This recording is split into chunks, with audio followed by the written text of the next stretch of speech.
अप्रैल का ससुराल। सब्जी मार्केट की हलचल, ठेले वालों की आवाज और सब्जियों की ताजगी के बीच प्रिया अपनी सास सुजाता के साथ बैग थामे उसके पीछे पीछे यहाँ वहाँ सब्जियां खरीद रही थी। अरे वाह प्रिया, तेरी मम्मी आई हुई है, मुझे पता ही नहीं था। नमस्ते आंटी जी। अरे नहीं बेटा, मैं इसकी सास हूँ। सासू माँ कह ले, चलेगा। एक ही तो है। हाय, तो फिर इस उम्र में तू अपनी सास को मंडी मंडी क्यों घुमा रही है? तू तो आती थी ना सब्जियां लेने। देखा मम्मी जी, मैंने कहा था ना आपको, सब गलत समझेंगे। नहीं प्रीति, वो बात नहीं है जो तू समझ रही है। सब्जियां तो मैं खरीद ही रही थी, पर कुछ दिनों से मम्मी जी को लग रहा था कि मैं महंगी सब्जी लेकर आ रही हूँ। सब्जी वाले मुझे ठग रहे हैं और पक्की पक्की सब्जियां भी दे रहे हैं। इसीलिए अपने तजुर्बे का इस्तेमाल करने और सब्जी वालों को ये बताने कि मैं सुजाता कौशिक की बहू हूँ, मम्मी जी मेरे साथ आई हैं। सही है बहन, सही है। ठीक है बेटा, तू घर आकर इससे बात कर लेना, अभी हमें बहुत काम है। हाँ, बस अभी कुछ आलू और धनिया लेना बाकी था, जिसके लिए सुजाता आलू बेचने वाले की दुकान पर रुकती है। टोकरी देना जरा भैया, मैं चुनकर अच्छे आलू निकाल लूं। तो फिर हाथ लगा रही है। रहने थे, तुझे कुछ नहीं पता, मैं खुद आलू चुनूंगी। बस तभी सुजाता के फोन की घंटी बजती है। नंबर देखते ही उनके चेहरे पर खुशी झलकने लगती है। फोन उनकी लाडली बेटी निधि का था। माँ के बगैर मन नहीं लगता ना मेरी लाडो का। सुजाता फोन उठाती है और फोन उठाती ही उनका एक्सप्रेशन बदल जाता है और गुस्से से भरी आवाज में कहती है, हाँ निधि बेटा बोल। क्या जान की दुश्मन बन गई है तेरी ननद? फिर से उसने तुझे सताया? पता, अरे समधन जी को समझ में नहीं आता क्या? उसकी भी तो उम्र हो गई है, ब्याह कर अपने घर की करे, उसे क्यों तेरे माथे उसकी रिस्पॉन्सिबिलिटी डालती रहती है? वहीं सड़क के किनारे खड़ी सासू माँ निधि से बातों में लग जाती है। मम्मी जी, घर पर चलकर बात कर लीजिए ना।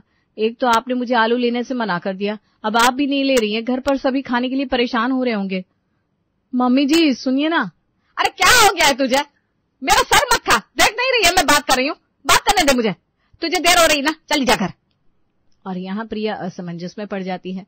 वो मार्केट अपनी सास के साथ आई थी तो उन्हें अकेला छोड़कर भी नहीं जा सकती थी, पर अगर वो यहीं खड़ी रहती और घर पर बाकी सभी को नाश्ता नहीं मिलता तो इस तरह उसे डांट सुननी पड़ती। मोबाइल फोन तो है ही मम्मी जी के पास, और घर से मंडी ज्यादा दूर भी नहीं है। 36 साल निकाले इन गलियों में मम्मी जी ने, रास्ते तो उन्हें पता ही है। मैं आलू लेकर घर चली जाती हूँ, वरना पापा जी और गौतम को नाश्ता नहीं मिला तो ये दुकान कैसे निकलेंगे। खुद ही आलू चुनकर प्रिया थैली में भरकर अपने घर आ जाती है और रसोई में जाकर सीधा नाश्ते की तैयारियों में लग जाती है। और कितनी देर लगाएंगी मम्मी जी आने में? कुछ देर में गौतम कमरे से बाहर आएंगे, फिर पूछेंगे मम्मी जी कहाँ हैं, फिर क्या कहूंगी। प्रिया के दिमाग में ये सब चल रहा था कि टेढ़ी मेढ़ी चलती हुई सुजाता अपने घर लौटती है। कब की निकली हुई है तू, अभी तक नाश्ता तैयार नहीं हुआ बहू? कुछ देर में तेरे पापा जी दुकान निकलने को तैयार हो जाएंगे। मेरा ध्यान तो आप पर था ना मम्मी जी, वरना और जल्दी नाश्ता बन जाता। वैसे नाश्ता तैयार ही है, लगा देती हूँ। गौतम अपने कमरे से बाहर आता है और मोहन टपरी से रोज की तरह चाय पीकर वापस लौटता है और सभी नाश्ते पर बैठ जाते हैं। बातें करते हुए पूरा परिवार नाश्ता कर रहा था कि फिर से सुजाता का फोन बजता है। मेरी बच्ची, पता नहीं अब क्या हो गया होगा वहां। अरे क्यों पड़ रही है आप निधि के ससुराल के मामलों में? बेटी के घर पर इतना हस्तक्षेप करना मुझे तो ठीक नहीं लगता। ब्याह दिया है आपने उसे, ससुराल में तो चीजें ऊपर नीचे रहती है, संभालने दीजिए उसे सब खुद।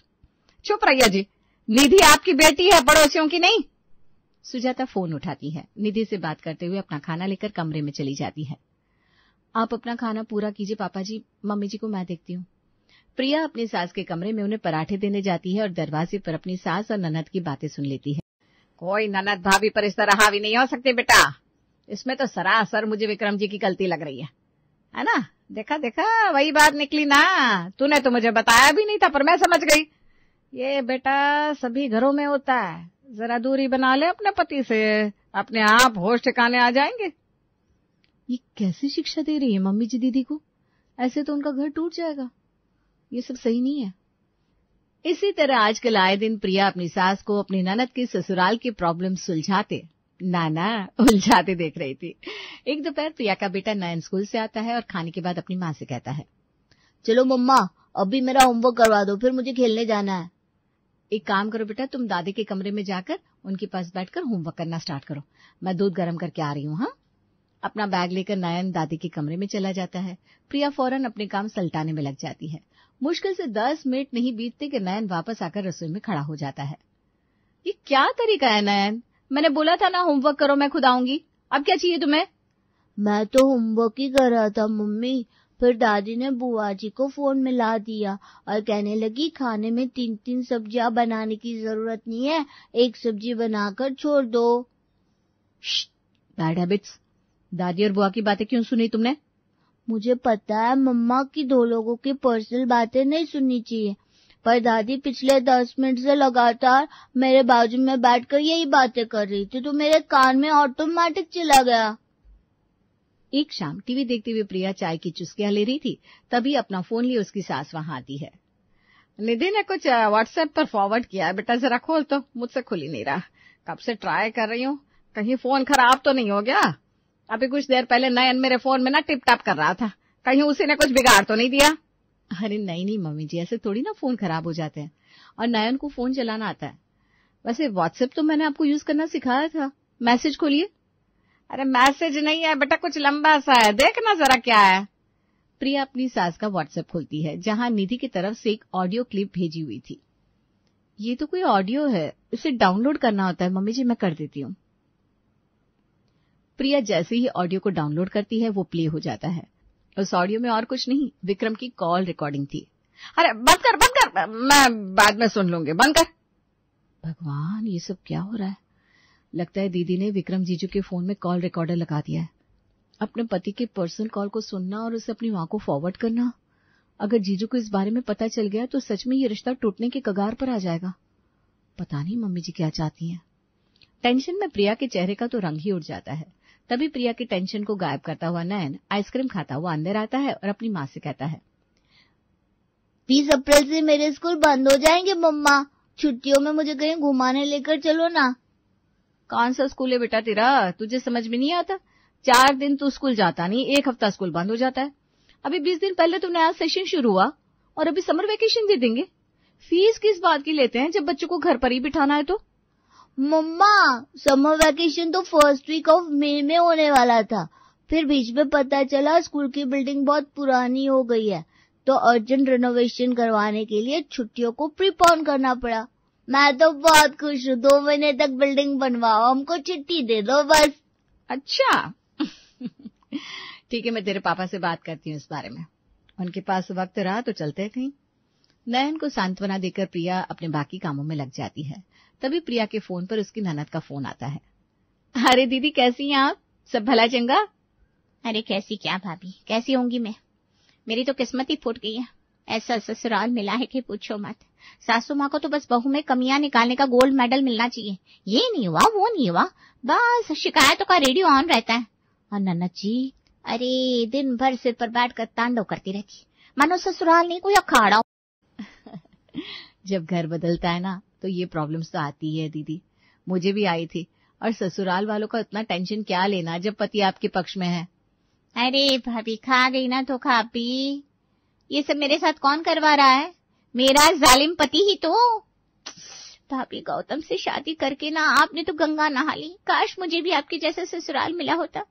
मम्मी कभी आपसे कुछ कहती भी है, और एक मेरी सास है, उफ, इनके तो खाने में अचार ही घटा रहता है। अब सुनिए मेरी सुबह की राम कहानी। मैंने अपने लिए छुपाकर मिक्स वेज अचार रखा था, सोच रही थी कभी चैन से खा लूंगी, लेकिन मेरी सासू माँ को अचार चाहिए था। तो इनके श्रवण कुमार बेटे ने क्या किया, सीधा जाकर मेरा छुपाया हुआ अचार निकालकर अपनी प्यारी मम्मी को दे आया। मतलब बीवी की कोई इज्जत ही नहीं, मेरी तो लाइफ ही अचार हो गई है भाभी।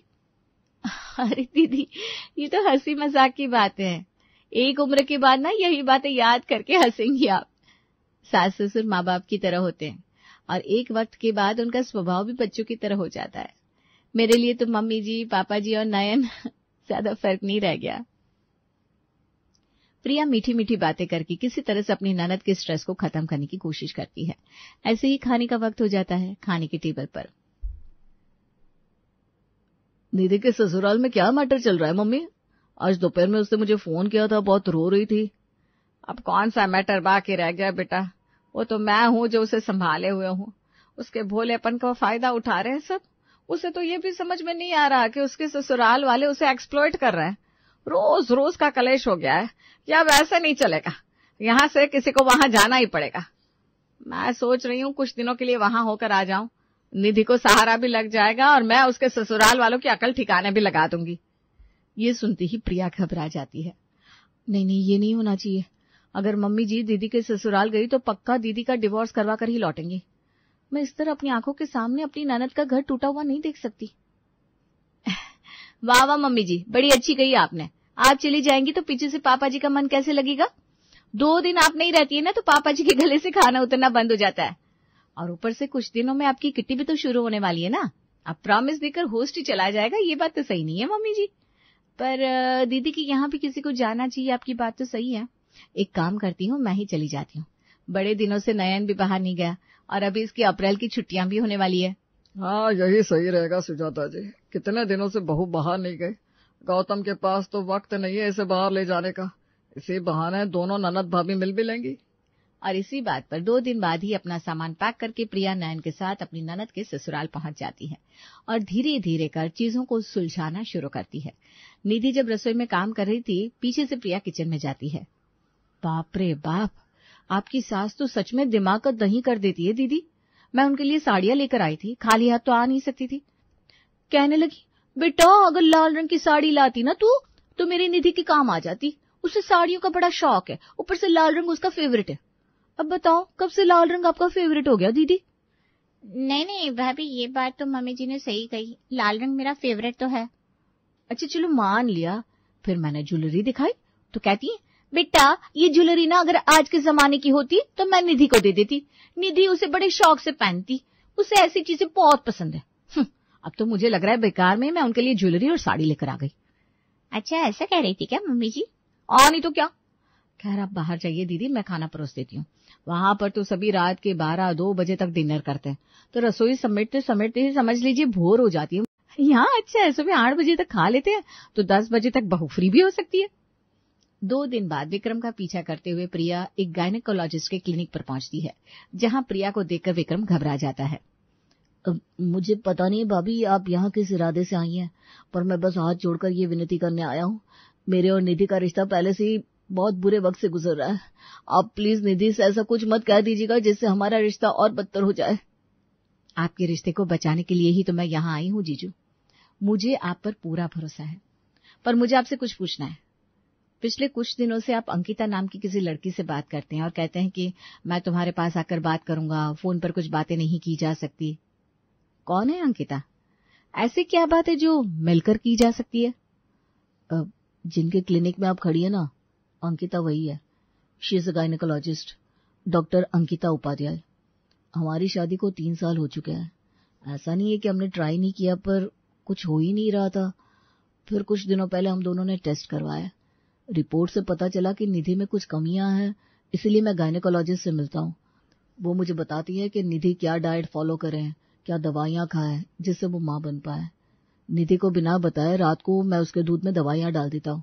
मुझे पता है उसने मेरे फोन में रिकॉर्डर लगा रखा है।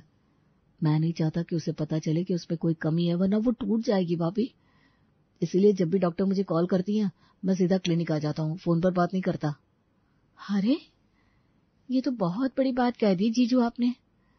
मुझे आप पर पूरा भरोसा था, पर अगर आपको अपना घर बचाना है तो मेरे साथ मिलकर एक ड्रामा करना होगा। आज मैं आपके फोन पर अननोन नंबर से कॉल करूंगी। आपको मुझे इस तरह से ट्रीट करना होगा जैसे मैं कुछ हूं ही नहीं और आपके लिए आपकी बीवी ही सब कुछ है। वो कॉल रिकॉर्डिंग हमेशा की तरह निधि दी भी सुनेंगी और इसके आगे का काम मैं करूंगी। प्लान के मुताबिक प्रिया विक्रम को फोन करती है। और देर कर देते फोन उठाने में, बुद्धू कहीं की। कितने चक्कर काटती हूँ मैं तुम्हारी दुकान के। बेचते हो तुम लड़कों के कपड़े, फिर भी एक लड़की रोज रोज दुकान आ रही है, तुम्हें समझ में नहीं आता क्या? घूंचू आई लाइक यू यार। एक उल्टे हाथ की मारूंगा ना, होश ठिकाने आ जाएंगे। मैंने तुम्हें कितनी बार बुलाया कि मैं मैरिड हूँ? हिम्मत कैसे हुई तुम्हें मुझे फोन करने की? मेरी एक वाइफ है जो मेरे लिए दुनिया की सबसे खूबसूरत औरत है, और उसके अलावा ना विक्रम को किसी से मतलब है ना वो रखना चाहता है। और ये रिकॉर्डिंग विक्रम के फोन पर सेव हो जाती है। रात को दुकान से लौटने के बाद विक्रम जानबूझकर कमरे में अपने फोन को छोड़कर बाथरूम में चला जाता है और ये रिकॉर्डिंग निधि सुन लेती है। मौका देखते ही प्रिया निधि के कमरे में आती है और विक्रम की बुराइयां करनी शुरू कर देती है। आप बिल्कुल ठीक कहती थी दीदी, विक्रम जीजू ही है जिसके कारण आपके साथ ये सब हो रहा है। एक नंबर का लड़कीबाज आदमी, कभी किसी से बात करता है कभी किसी से। अभी बाहर पापा जी बता रहे थे कि दुकान में आजकल लड़कियां बहुत आती हैं। कैसे आ रही हैं लड़कियां? जब मेल गारमेंट्स का काम है तो। कहीं जीजू। बस एक शब्द और नहीं सुनूंगी मैं इनके खिलाफ। आप मुझे भड़का रही है भाभी। मेहमान बनकर आई है, मेहमान बनकर रही है तो अच्छा होगा। ये मेरा घर है और विक्रम मेरे पति। ये कैसे है ये मुझसे बेहतर कोई नहीं जान सकता। बस इतना सा तो काम था। यही तो चाहती थी प्रिया कि उसकी ननद अपने पति की तरफ से खड़ी हो जाए, जो कि वो हो जाती है। अपनी ननद के घर को बसाकर प्रिया वापस अपने ससुराल लौट आती है। क्या हो जब दो जानी दुश्मन लड़कियां एक ही घर की देवरानी जेठानी बन जाए। देखिए जरा, कितनी बार देवर जी को बोला था कि रीना से शादी मत करो, एक नंबर की झगड़ालू है, लेकिन नहीं, शादी की तो आग लगी थी, लाकर बिठा दिया मेरे सर पर देवरानी बनाकर। मैं तो उसका मुंह नोच ना दूं तो मेरा नाम नहीं। शादी में तो बड़ा नाच रही थी, अब क्या हो गया? अरे क्यों मुंह नोचोगी, कितनी सीधी सी तो है। दुश्मन रीना की तारीफ, वो भी पति से। ये सुनकर सुधा को तो मानो इतना गुस्सा आ जाता है कि वो जोर जोर से चिल्लाने लगती है। चिल्लाना तो छोड़ो, वो चीजें फेंकने लगती है जिसकी आवाज पूरे घर में फैल जाती है। ओहो, फिर लग रहा है पगला गई सुधा। अरे इसे इतने दौरे उठते हैं क्यों कि भैया ने इस पगलिया से शादी। अरे कोई बात भी नहीं करता था इससे कॉलेज में तो, और तुम लोग ब्याह कर घर ले आए। कैसी बात करी हो? भाभी तो माँ की ममता की मूर्ति है मेरे लिए। पता है तुमको एक आंख पसंद नहीं करती वो, लेकिन मैंने जिद की कि मैं तुमसे शादी करूंगा तो वो झुक गई। सुधा की तारीफ पति के मुंह से, ये सुनकर रीना का पारा हो जाता है हाई। वो भी सुधा की तरह ही पति के सर पर सवार हो जाती है। दोनों पति क्या करते, धीरे से पतली गली से निकलकर गार्डन में पहुंच जाते हैं। भैया क्या होगा, भाभी और रीना में तो बिल्कुल नहीं पड़ती। और क्या भाई, दोनों एक दूसरे के खून की प्यासी है, क्या किया जाए। चलिए भैया, दोनों में दोस्ती करा देते हैं, दोनों साथ रहेंगी अच्छे से तो हमारा जीवन शांति भरा बन जाएगा। कोशिश करके देखते हैं, क्योंकि कहते हैं कि प्यार और नफरत दोनों ही रिश्ते ऊपर वाला बनाकर भेजता है। क्या पता ऊपर वाला ही ना चाहता हो कि दोनों मिलकर रहे। क्या भैया उल्टी बात करेंगे आप, हैं? कोशिश करके देखते हैं ना। चलिए मैं ही कोशिश करता हूँ। हाँ भाई, करके देख ले, क्योंकि माँ पापा की आखिरी इच्छा भी यही थी कि हम दो भाई पूरे जीवन साथ रहे। देखिए मैं क्या करता हूँ अब। अगले रोज रवि वॉक करता सोच रहा होता है कि क्या करूँ कि उसे तुरंत एक आइडिया आता है। वो फूल वाले के पास जाता है। क्या भैया, नाले के पास फूल की दुकान कौन लगाता है? अब क्या बताए भैया, शहर में कहीं जगह ही नहीं तो क्या करे, बोलिए यही लगा लिया फूला के दुकान। जरा सा नीचे कर लीजिए, वो कहा है ना ऊपर मधुमक्खी का छत्ता है, कईयों को काटा है ना स्पीटियों ने। अच्छा ठीक है। वो क्या, एक सुंदर सा ना गुलाब का गुलदस्ता चाहिए था, और गुलदस्ता बनाकर ये चिट्ठी लगाकर इस पते में भेज देना। ये लीजिए पैसे, और हाँ फूल ताज़े और खुशबूदार हो, समझे? अरे फिक्र ना करिए सर जी, हो जाएगा। रवि चला जाता है। चिट्ठी पर लिखा था, प्यारी भाभी सुधा, आपकी आज्ञाकारी देवरानी रीना।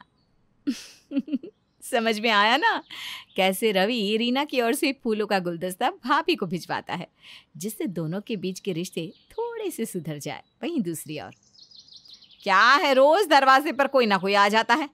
मजाल है ये रीना की बच्ची दरवाजा खोल दे। सुधा बड़बड़ाती हुई दरवाजा खोलती है तो सामने खड़ा होता है फूल वाला, हाथ में सुंदर सा गुलदस्ता लिए। सुधा मैडम को भेजिए जरा। अरे कहाँ से भेजूं, मैं ही हूँ सुधा, बोलो। हमें क्या पता मैडम जी आप सुधा हो या रीटा या गीता। हो गया तुम्हारा। किसके लिए है ये और किसने भेजा है? क्या मैडम, शकल से तो पढ़ी लिखी लागत है, ये चिट्ठी लगी है, अंदर जाकर आराम से देख लीजिएगा। हम चलते हैं। और फूल वाला सुधा को गुलदस्ता देकर निकल जाता है। सुधा चिट्ठी देखती है, लिखा था, प्यारी भाभी सुधा, आपकी आज्ञाकारी देवरानी रीना। रीना रीना मेरे लिए फूल भेज रही है? हे भगवान, मैं सपना तो नहीं देख रही। फिर सुधा फूलों को देखती है और जोर की सुगंध जैसे ही लेती है, फूलों के बीच छुपी एक मधुमक्खी उसकी नाक पर जोर से काट कर भाग जाती है। अरे मक्खी काट ली। बाकी काट ले, मेरी तो नाक सूज रही है। इस रीना की बच्ची को तो अब मैं मजा चखा कर रहा हूँ। सुधा की नाक फूल जाती है और शाम को किचन में रीना सुधा को देखकर जोर जोर से हंसती है। पहले तो काम ही सुपर्णखा वाले थे, अब तो शक्ल भी पूरी वैसी ही बन गई। कल मिन्नी की शादी में ये शक्ल लेकर जाओगी। सुधा को गुस्सा तो खूब आता है, लेकिन क्या करती। नाक तो फूल चुकी थी और चारा बस अब यही था कि किसी तरह इसका बदला रीना से लिया जाए। अगले रोज,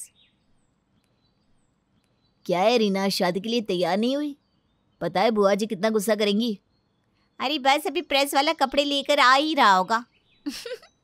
जरा देखना तो तुम्हारी नाक फूली भाभी तैयार हुई कि नहीं। रवि को पता था कि भाभी की ये हालत कैसे हुई है, लेकिन क्या करता। सोचा चलो गलती एक बार होती है, बार बार नहीं। उतने में प्रेस वाला घंटी बजाता है। क्यों ना मैं सुधा का वो महंगा वाला परफ्यूम रीना की साड़ी में लगा दूं। वो महक रीना को बहुत पसंद है। सुधा तो उसे कभी देने से रही। राकेश सुधा का परफ्यूम रीना की साड़ी में डाल देता है, लेकिन ये क्या, उसे क्या पता था कि रीना की साड़ी का कपड़ा परफ्यूम से रंग छोड़ देता है। शादी में यार रीना, सब तुम्हें क्यों देख रहे हैं? क्योंकि मैं लगी रही हूँ इतनी प्यारी। वैसे ये महक जो मेरे पास से आ रही है ना, वो तो भाभी के परफ्यूम की है, लेकिन मेरे पास से कैसे आ रही है? पीछे सुधा जोर जोर से हंस रही थी। रीना पलटकर देखती है तो सुधा बुआ सास के साथ खड़ी होकर हंस रही थी। क्या हो गया? अरे तेरे पीछे से सारे के सारे साड़ी का रंग उड़ चुका है। काम वाली लग रही हो पीछे से। अरे कम से कम परफ्यूम तो ना लगाती। पता नहीं कि इस कपड़े में परफ्यूम नहीं लगता। परफ्यूम तो मैंने लगाया ही नहीं। किससे लगाया मेरी साड़ी में परफ्यूम? कितनी महंगी साड़ी थी और लोग देखो कैसे देख रहे हैं, जैसे मैं कोई पुरानी फटी कटी साड़ी पहन कर आ गई हूँ। परफ्यूम तो मेरा ही है बुआ जी, लेकिन आप तो जानती है इस पागल को मैं अपनी एक सुई भी ना दूं। हजारों का परफ्यूम तो दूर की बात है। दोनों देवरानी जिठानी घर आ जाती है। दोनों भाई एक बार फिर बैठते हैं बात करने के लिए। मैं ना कहता था, इन दोनों की दुश्मनी भी भगवान ने लिख कर भेजी है। देखा कैसे अच्छा करने गया और बुरा हो गया। हाँ भैया, ये तो है। चलिए फिर एक बार सामने बिठाकर बात करके देखते हैं, क्या पता बात करने से बात सुलझ जाए। दोनों पति अपनी बीवियों को बुलाते हैं। देखो रीना, तुम और भाभी मिलकर रहो। वो क्या है कि घर में सास तो है नहीं जो तुम्हारी कोई भी बात पर तुम्हें रोक टोक करे, लेकिन भाभी बड़ी है तो तुम्हें उन्हीं को सास समझना चाहिए। और सुधा, तुम भी बड़ी हो तो बड़ों जैसे रहा करो ना। आखिर तुम दोनों के बीच प्रॉब्लम क्या है, ये डिस्कस करो। मैं हूं ना, इनफैक्ट हम है ना, हम सपोर्ट करेंगे। भूल जाओ पुरानी बातों को। और क्या तुम दोनों साथ में मिलजुल कर रहोगे तो घर का माहौल अच्छा रहेगा, घर में खुशहाली आएगी। रीना सुधा की ओर देखती है, सुधा रीना की ओर। दोनों कुछ सोचते हैं और फिर मैं इसका चेहरा नहीं देखना चाहती। और मैं इसका। ये मेरी जेठानी है, यही मेरी फूटी किस्मत है। हाँ हाँ, तू तो मेरी देवरानी बने, इसके लिए मैंने 16 सोमवार किए थे ना। हाँ, तभी मेरे ना चाहते हुए भी इस घर में मेरी शादी हो गई। अरे इसका चेहरा जिस दिन देख लूं ना, पूरा दिन खराब जाता है। हाँ हाँ, मेरी तो लॉटरी लगती है तेरा चेहरा देखूं तो। रवि और राकेश सर पकड़ लेते हैं, समझ जाते हैं कि इन दोनों की संधि कभी नहीं हो सकती।